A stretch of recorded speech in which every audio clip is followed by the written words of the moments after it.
This is the VOA Special English Education Report. More than 600 delegates recently met in Burkina Faso to discuss education in Africa. The aim is to find ways to support economic growth by improving education and job training programs. The delegates included education ministers and representatives of civil society, business, labor, and youth groups. The meeting, held every 3 years, is known as the Triennial. Alan Beal-Kataria is Executive Secretary of the Association for the Development of Education in Africa. His group organized the week-long conference. He says there is a missing link between education and employment in Africa. For example, schools need to improve technical training for students who do not continue to secondary education.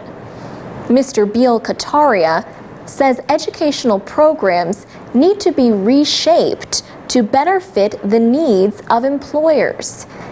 He says this is already happening in some countries, including Tunisia, where the association is based. For instance, where they have to train engineers, there is a lot of discussion between the schools and the companies in order to know the demands of the company, to take them into account in the curriculum and even in the management of the schools.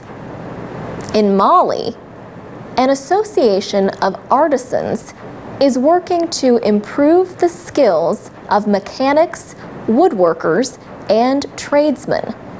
That association has also helped workers and companies to win government contracts. Several West African countries are working together to develop a network of trade and vocational schools.